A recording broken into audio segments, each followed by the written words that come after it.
Instead of raising a toast, I lifted my glass to absorb every word spoken about my daughter in a tongue they assumed I couldn't grasp. Just smile, Mark, I coach myself. Pour the wine. That's what I repeated to myself at that table in Field and Maine, a restaurant off King Street in downtown Leberg. I'd reserved it 3 weeks ahead, drawn by its breathtaking scenery. Rolling hills, rustic fences, and horses grazing serenely behind the glass, a silent testament to our belonging. I wanted Lucas's parents to feel embraced, to see Loudoun County not as some forgotten corner, but as a place with substance, nestled between the vibrant energy of D.C. and the quiet promise of what's to come. Above all, I yearned for my daughter, Molly, to look around that table and see her entire world united, finding common ground. That vision, however, didn't materialize. I received something entirely different. It began with a wine list. Mark, is this the Bordeaux you selected? Jean-Luc inquired, holding the bottle as if it had personally offended him. His accent imbued each syllable with the weight of a judgment. In France, we would not serve this with a duck. It's Virginia wine, actually, I replied, from a local vineyard about 20 minutes from here.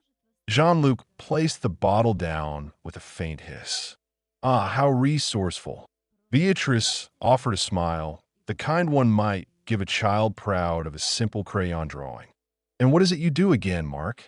Construction, I answered. She uttered construction, as if it were something one needed to scrub off before dining.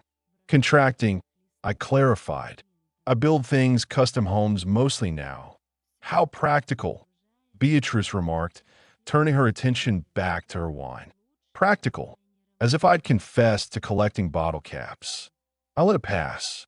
Molly was laughing at something Lucas said, her hand nestled in his. That moment alone was worth every veiled barb these two could deliver over a plate of duck confit. I've known hardship. I've slept in my truck between jobs at 24, too proud to ask my father for assistance. I understand how to absorb condescension with a smile. You do it for the people you love. What I hadn't anticipated was their belief that I wouldn't comprehend the true meaning. Here's what no one in that dining room knew about me. Not Lucas, not his parents, not even Molly. Not truly. Before establishing my contracting business, I spent 4 years working in construction and infrastructure projects overseas during my 20s, primarily around Lyon, near Marseilles. I didn't attend any prestigious language institutions. I learned the way one learns anything of true value, through the relentless admonishments of foremen until every word became crystal clear. I returned home fluent, but I kept it quiet. After all, no one on a job site in Loudoun County cared about my ability to conjugate verbs. It never surfaced. It never seemed significant until it became paramount. About halfway through the meal, Jean-Luc leaned towards Beatrice, speaking softly in French, punctuated by a subtle chuckle. Beatrice, confident in her perceived linguistic advantage, assuming the unassuming American contractor across the table was merely a deck builder, responded in French as if a switch had been flipped. They considered me mere decoration.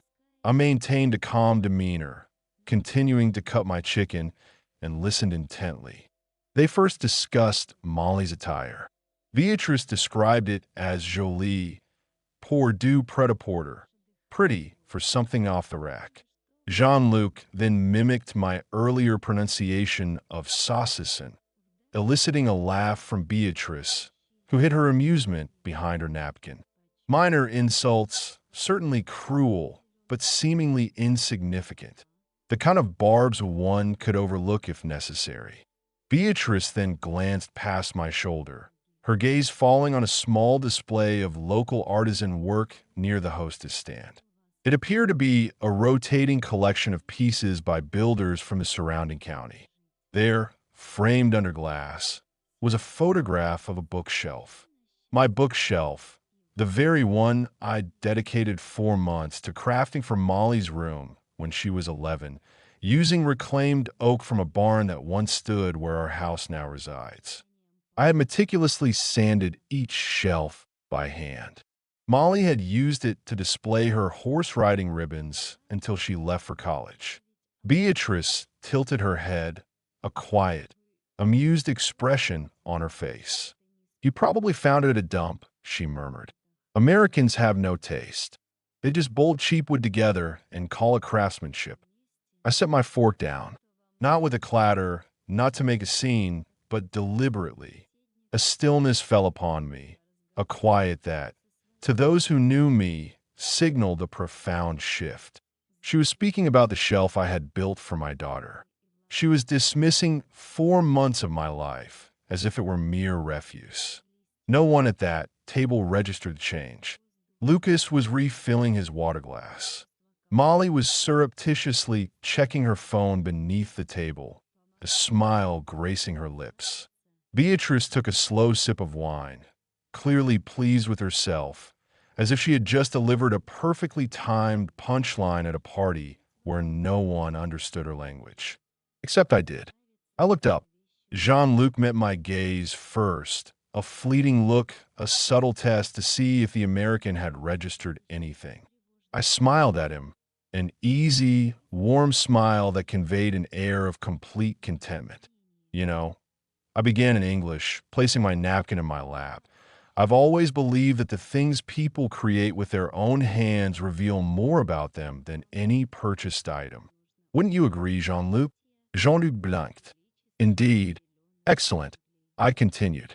I would dislike it if anyone at this table thought I couldn't discern the difference between something disposable and something built to endure.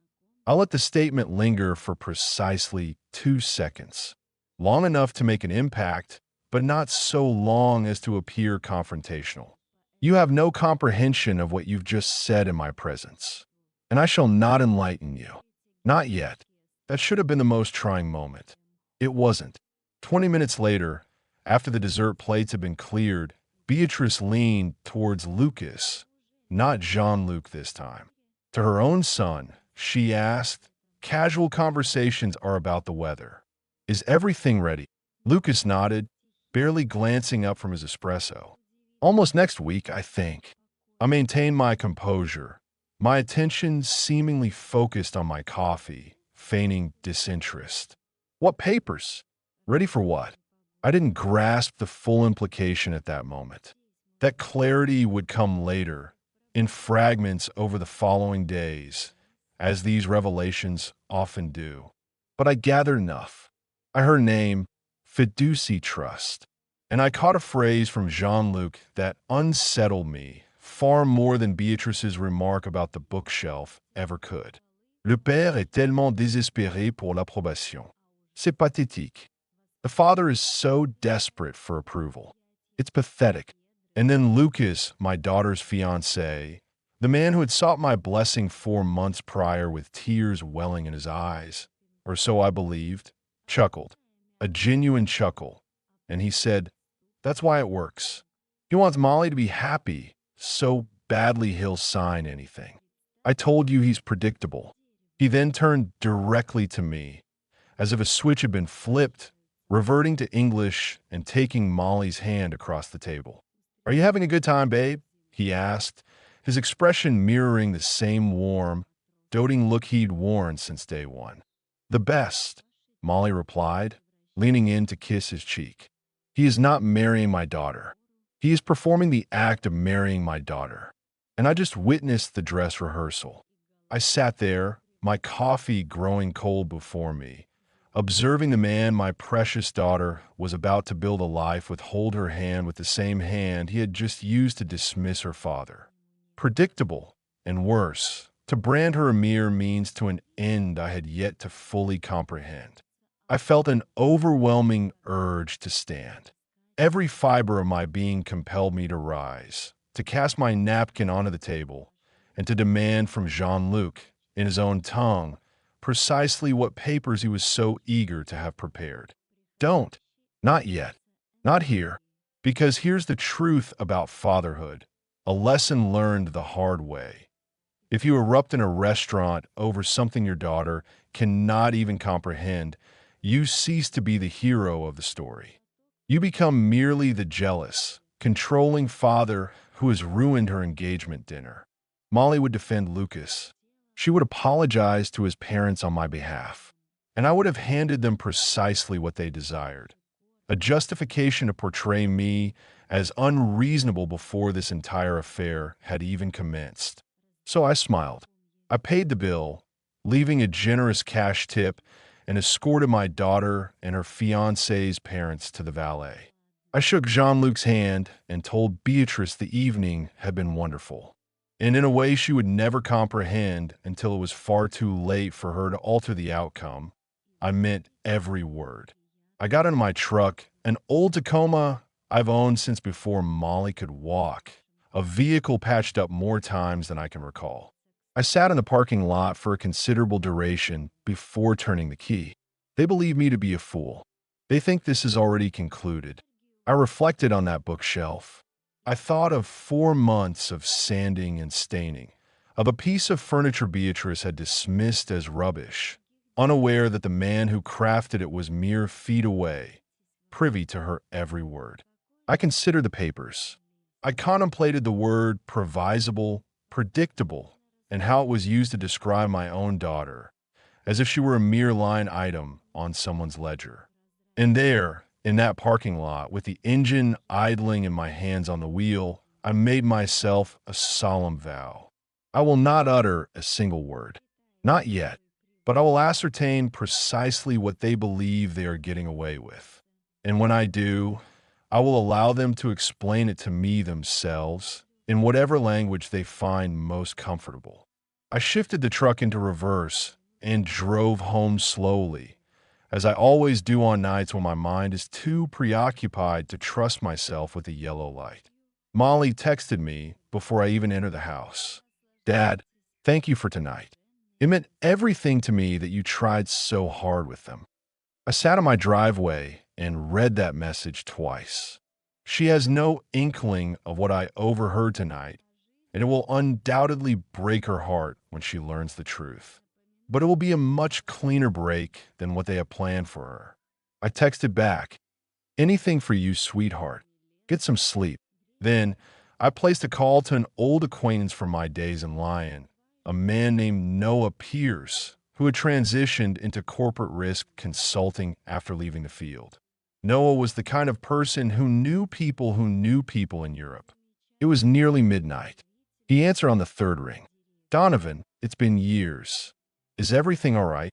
"No, Fivia.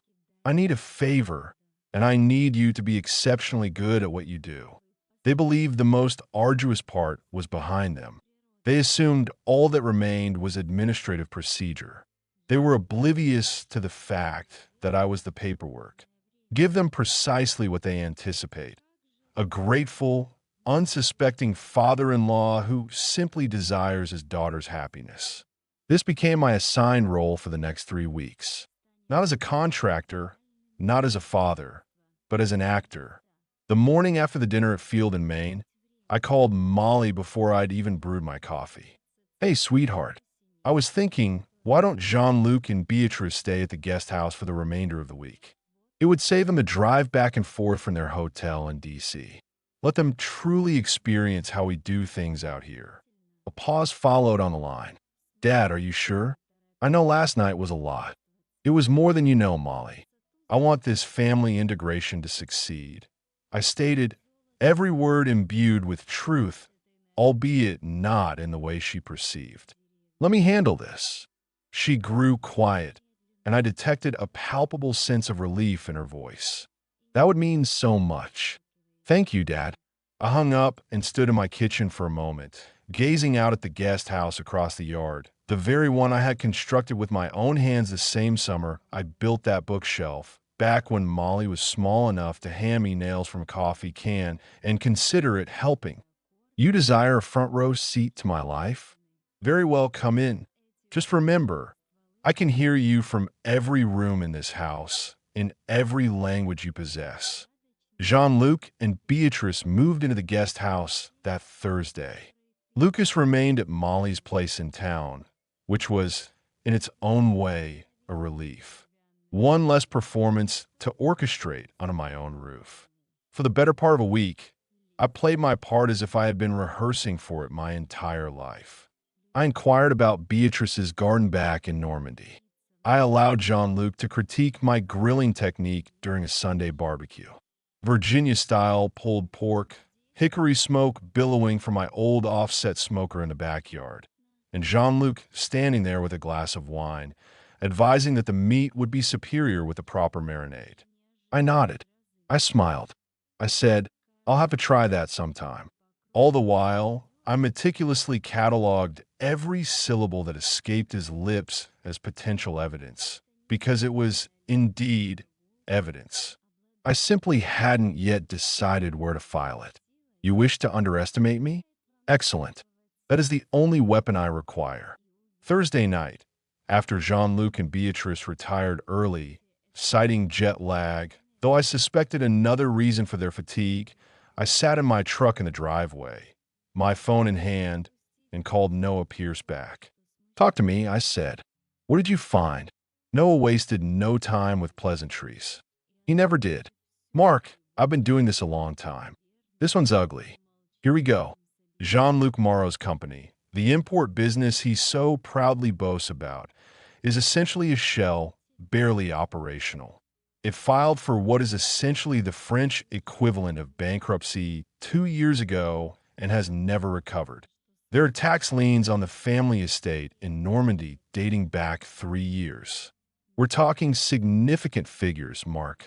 Figures that can't be rectified by selling off a wine cellar. I gripped the steering wheel, staring at the darkened windows of my own guest house, as if I could see through the walls. And Lucas? I inquired. Noah exhaled, and that single sound conveyed the answer before he even spoke it. Lucas has an active civil lawsuit against him in France. A failed business venture, some sort of import-export scheme that went south 2 years ago, taking several investors down with it. Nothing criminal, but certainly not insignificant. He paused. And Mark, he never mentioned any of this to your daughter. Not a word. No, I confirmed. Not a word. There's more, Noah continued. You mentioned they've been discussing some kind of trust arrangement, a post-nuptial agreement. They're calling it estate planning. I'd wager my house it's not estate planning, Noah stated. It sounded a lot more like a lifeline. If they can gain access to your commercial land through a joint trust, especially anything structured offshore, that provides liquidity, that provides collateral, that's a way to prevent the entire operation from collapsing without anyone back home ever realizing the extent of the trouble. I sat in the darkness for a long moment after we disconnected, letting the implications sink in. They hadn't traveled 6,000 miles to welcome me into their family. They had traveled 6,000 miles because I owned something they desperately needed. I thought of Molly's face at that dinner, the way she had looked at Lucas as if he hung the moon, the way she had texted me that night. Thank you for trying so hard with them. Believing her father was the one who needed to prove himself. She had no idea she was the one being evaluated, and she had no idea for what purpose. I slept very little that night. The opportunity presented itself the following Sunday. I invited them for brunch on the back porch. Virginia ham, biscuits, and a fine French roast. I knew Jean-Luc would be unable to find fault. Jean-Luc began by setting down his coffee cup and adopting his smooth, practiced charm. Lucas informs us you own substantial commercial acreage near the highway. In Europe, family wealth is consolidated. We are preparing a draft of a joint family trust through our estate attorneys. Something to protect Molly and Lucas long-term. We'd like to review it with you before the wedding. He didn't offer me a pen. He was probing, testing whether the oblivious contractor would take the bait before incurring the expense of his lawyers to finalize the paperwork. From family to family, Beatrice added softly. It's how we protect our children. That sounds incredibly generous, I replied, scratching my jaw as if I were a man struggling to grasp a complex concept. I build houses, I said, looking at Beatrice. I'm not very knowledgeable about these sophisticated trusts. Why don't you have your people send the draft directly to me? I'll review it. I observed a subtle glint of triumph in Jean-Luc's eyes. He believed he had cast the hook, and I was swimming right into the trap. That evening, I sat alone in my study, that folder spread across my desk, reading line after line of text that might as well have been in French for all the sense it made to me. Terms like irrevocable trust structure, terms like beneficial interest transfer. My eyes kept drifting away from the page. I built a house with my own two hands. I can read a blueprint upside down in the pouring rain. I cannot make heads or tails of this. I almost didn't make the call. 20 years of managing my own affairs, my own contracts, my own misfortunes. There's a sense of pride in that, a certain stubbornness, and it doesn't readily accept admitting when one is out of their depth. But I thought of Molly. I thought of her signing something like this, one day, with a smile on her face, believing it to be a wedding gift. I picked up the phone at 10 o'clock at night and called Alan Foster, my attorney, a man I consulted for every land deal and contractual dispute since I launched my business 15 years ago. Alan, it's Mark. Sorry for the late hour. Mark Donovan, calling after 9, Alan responded. This can't be good. I could hear him settling into a chair on the other end of the line. What's going on?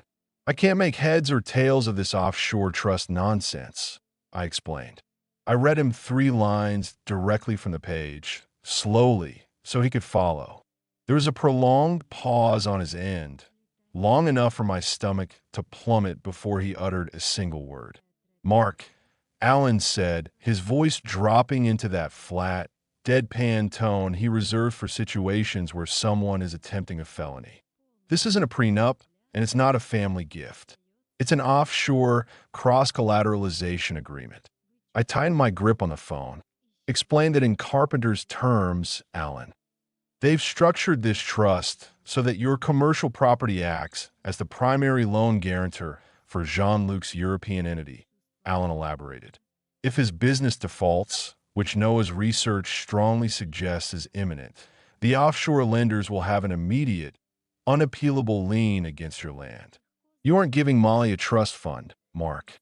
You're signing a confession that obligates your life's work to cover their foreign debts. I leaned back in my chair. There it is. I'll need you to send me everything you have, Alan said. Every document, tonight if possible. You'll have it within 10 minutes, I replied. I hung up the phone and sat in the quiet of my study, a profound stillness settling within my chest. They weren't trying to marry into my family. They were attempting to purchase it, and they intended to utilize my own daughter's wedding day to achieve it. I thought again of the bookshelf. I thought of predictable, and the father is so desperate for approval, and every single subtle cruelty they had allowed to slip through in a language they believed was a sealed barrier. You haven't outsmarted me. You've merely underestimated the wrong father. The anger had dissipated. Not the burning kind, anyway. What settled in me that night was colder, steadier. I'm not a mastermind. I'm simply a man who knows when to seek assistance. And now I have assistance.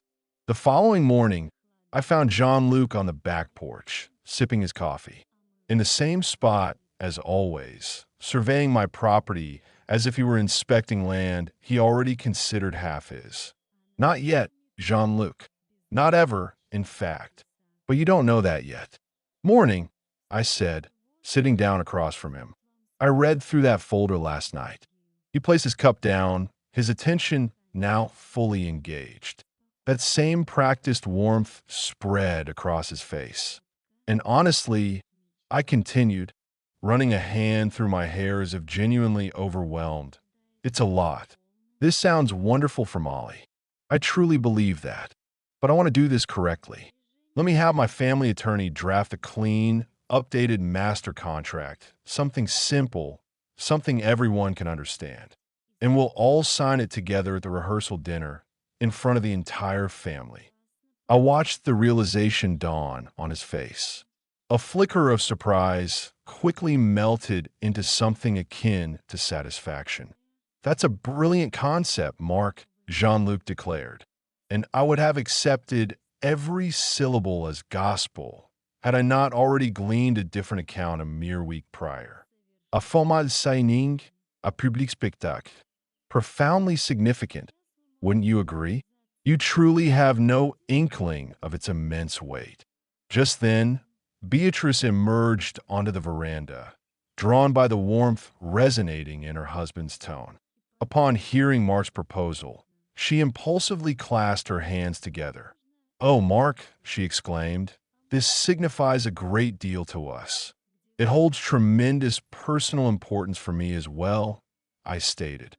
And that particular sentiment was, at the least, genuine. They were utterly convinced. I could discern it clearly on both their faces. The quiet, personal elation of individuals who believed they had masterfully outmaneuvered me, leading me to surrender my future. I could almost visualize the calculations whirring behind Jean-Luc's eyes. Just a few more days, mere days, and the estate would be secured. And no one back home would ever need to comprehend the precipice from which it had been rescued. Let them cling to that narrative. Let them pour themselves another measure of my finest wine and raise a celebratory toast tonight. It will be the final indulgence they can afford at my expense. The interval between that porch conversation and the pre-wedding banquet felt like an eternity and a fleeting moment all at once. Slow, as all periods of anticipation invariably are. Swift, as a countdown often seems once the destination is definitively known. Alan collaborated with me each evening, meticulously constructing the actual narrative into an irrefutable and polished account. The intricate tax legislation, the pending lawsuit, the precisely worded clause embedded within that trust agreement that would have irrevocably transferred my ancestral lands to a foreign entity. Noah furnished meticulously authenticated and notarized documentation, rendering it absolutely unassailable. And each passing day, I continued to offer a smile across the dining table to Jean-Luc. I permitted Beatrice to subtly critique my pronunciation of charcuterie. I endured Lucas's firm handshake and his affable greeting, "Pop," delivered with his signature easygoing grin.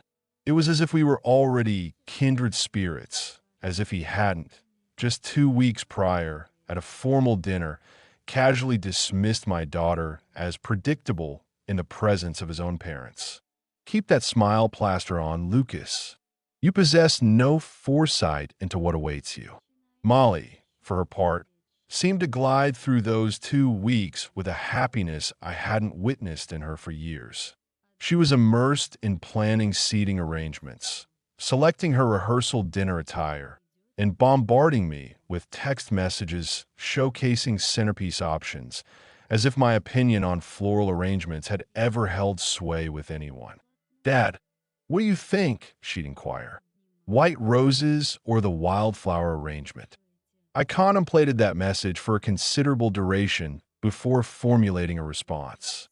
"Wildflowers," I typed, "because in approximately 1 week, my dear, I intend to return to you a life that is unequivocally your own, and I wish for it to possess the authentic character of something that has flourished organically, not something merely imported. Wildflowers," I confirmed in my reply. "Always." The rehearsal dinner was scheduled for that very Saturday. String lights were procured. The finest china was brought forth. Jean-Luc and Beatrice, indulging in champagne at my behest, were reveling in the certainty that this was the night of their ultimate triumph. Let them believe it. Let them raise their glasses. I have a toast of my own that is imminent. The string lights were unfurled across the rear patio that Saturday evening. Artfully woven through the ancient oak trees I had personally planted in the very year Molly entered this world. Long tables adorned with pristine white linen, centerpieces overflowing with wildflowers, and mason jars brimming with black-eyed Susans and Queen Anne's lace, arranged precisely as Molly had envisioned.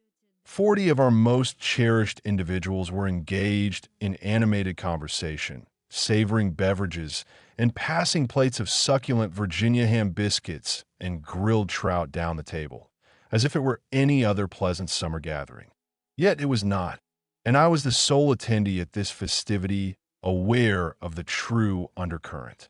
Jean-Luc and Beatrice held court near the head of the table, their champagne flutes held aloft, filled with my champagne, procured from a case I had specifically purchased for this occasion, albeit for reasons entirely contrary to their assumptions.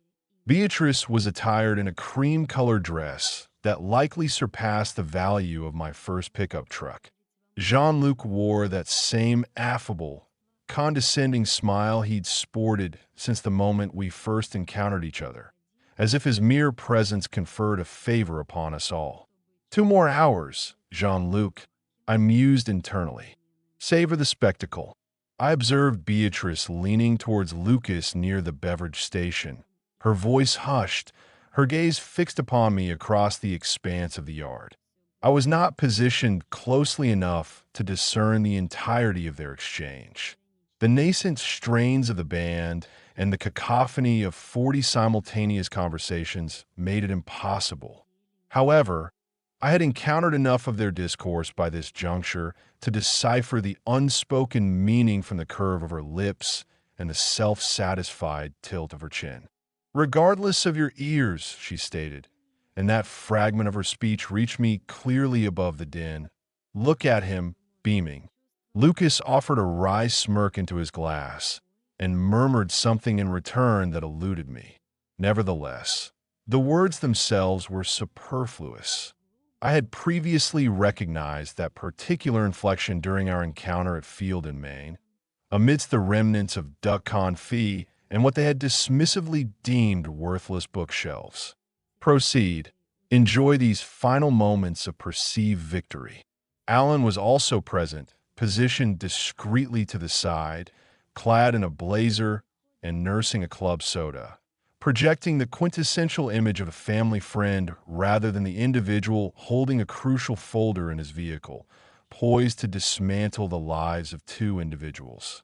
He met my gaze briefly, offering a subtle nod. "Ready when you are." I then shifted my attention to Molly. She was engrossed in laughter with her college companions near the dessert station, her rehearsal dinner dress catching the soft glow of the string lights. She appeared happier than I had witnessed her in a span I could scarcely recall. "I'm truly sorry, my darling," I thought. "I'm about to shatter your heart this evening, but I would far rather inflict this pain now than witness them inflicted incrementally throughout the remainder of your life. One deception at a time." I lifted my glass and gently tapped it once with my ring, the sound resonating clearly through the ambient noise of the gathering. Conversations gradually subsided, one by one, until the only audible sounds are the nascent chirping of crickets in the tree-line and, somewhere behind me, the faint, intermittent hum of a string light tethered to its cord. "If everyone could grant me a brief moment of their attention," I announced, standing at the head of the table, "I promise not to detain you from the trout for an extended period." A ripple of laughter spread through the assembly. Excellent, I thought. Let them maintain their levity. Let them remain at ease for a little longer.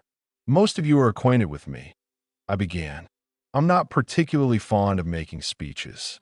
I'd much rather be perched atop a roof somewhere than standing here with all of you scrutinizing me." Another wave of easy laughter. Molly beamed at me from her seat, a familiar, soft, appreciative expression gracing her features, reminiscent of our very first dinner together. "Thank you for trying so hard with them." "I did try, my darling," I reflected, "just perhaps not in the manner you envision." "However," I continued, My daughter is set to be married in 2 weeks. And since the day she was born, I have dedicated every moment to ensuring she experiences a life where she never has to question if she is loved, where she never has to doubt the veracity of what she is told. I allowed that statement to settle for a brief interval. My gaze swept momentarily towards Lucas. He maintained his smile, his glass held casually in one hand, still embodying the persona of a man with absolutely nothing to conceal. Not for much longer. I wish to extend my gratitude to Jean-Luc and Beatrice, I said, turning in their direction, raising my glass slightly towards them, for journeying this distance to become a part of this family.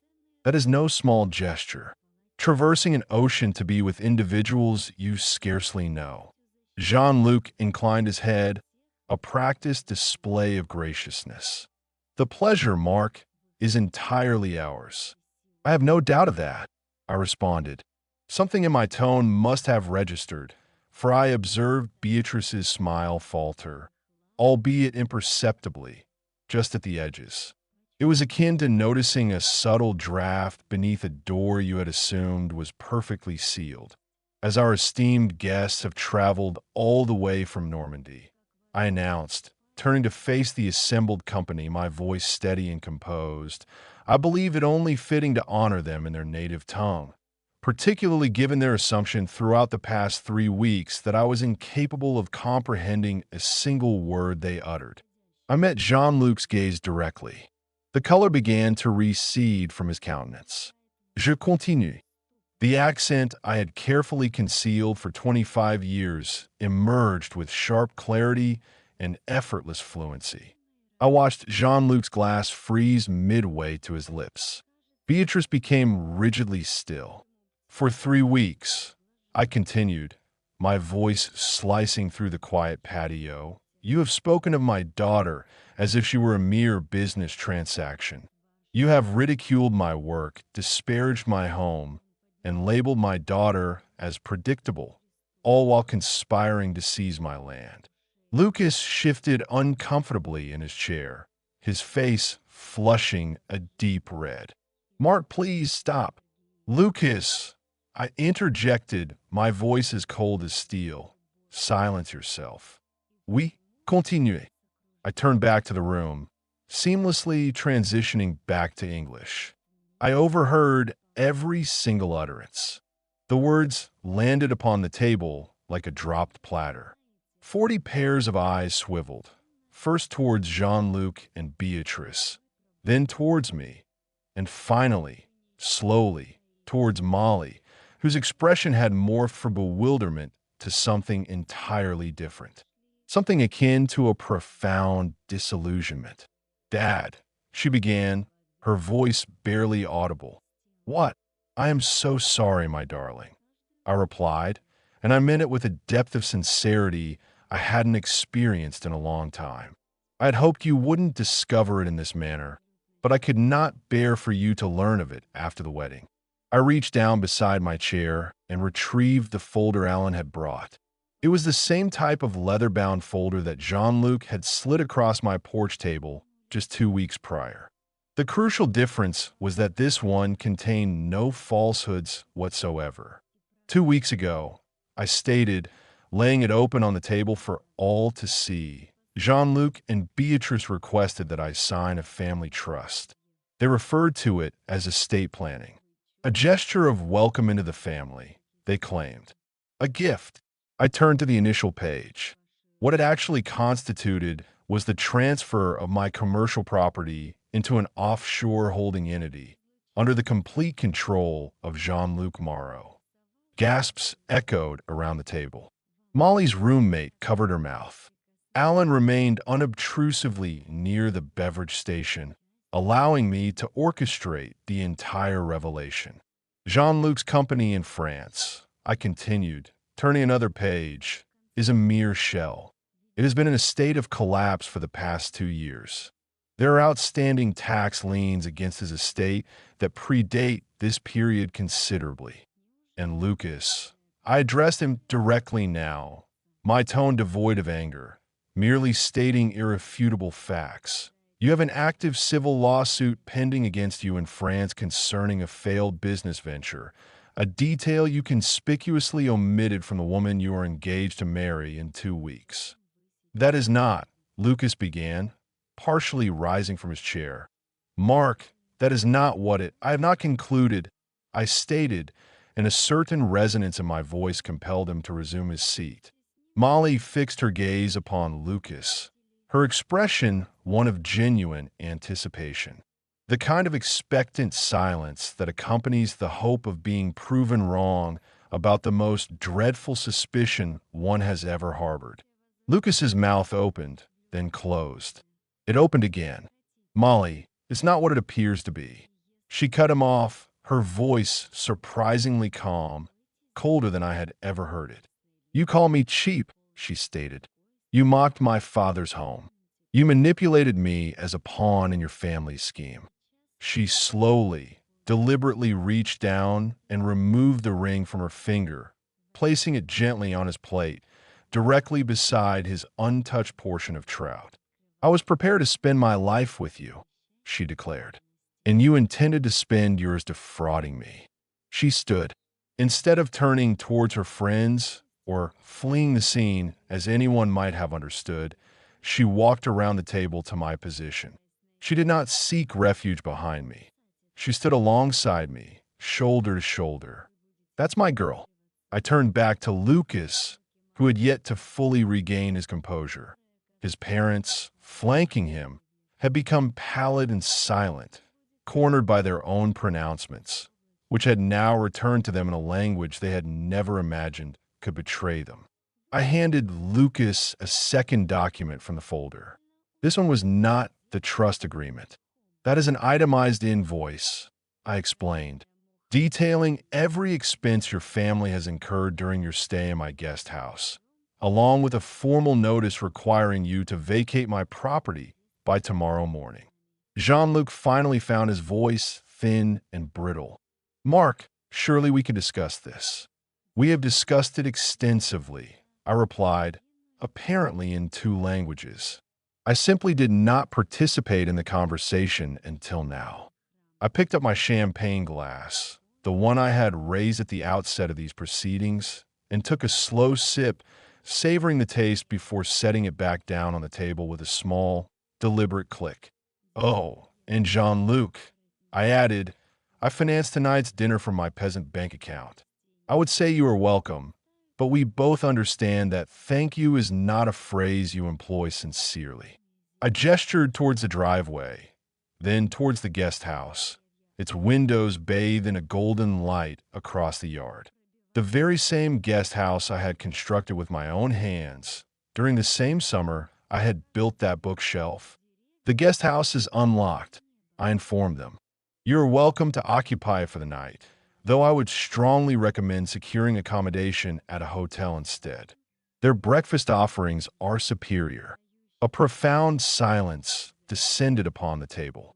Jean-Luc's jaw worked as if he were grappling with the urge to argue, to salvage something, anything, from the wreckage.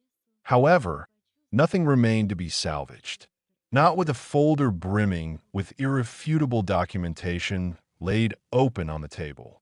Not with his own son's words thrown back at him in the very language he had believed rendered him impervious. I glanced down at Molly. She looked up at me, tears welling in her eyes. Yet her jaw was set, her demeanor resolute. Are you ready? I asked her quietly, just for her ears. She nodded. Together, we walked away from that table, past the twinkling string lights, past the wildflowers arranged in their mason jars, past 40 stunned faces and a single folder that had just brought a scheme to a definitive end. A scheme 2 individuals had traveled 6,000 miles to execute. From behind us, I heard Beatrice's voice crack, high-pitched and desperate, calling after us. Words I did not bother to turn around and catch, whether in English or French. It no longer held any significance. I had absorbed all that was necessary from that family during our initial encounter over duck confit, when they had presumed my inability to comprehend their words. You were mistaken on many counts, Jean-Luc. But your most significant miscalculation was this: believing that a quiet man with calloused hands would not understand precisely how to wield the truth once he possessed it. Molly slipped her hand into mine as we walked towards the house, much like she used to when she was small enough to hand me nails from a coffee can and declare it as assistance. "Thank you, Dad," she murmured softly, "for hearing what I couldn't." "Always, my darling," I replied. Every single word. Behind us, the string lights continued to cast their glow over an extinguished toast and a family that had crossed an ocean with the intention of taking something from us, only to depart with nothing but the echo of their own words, finally understood.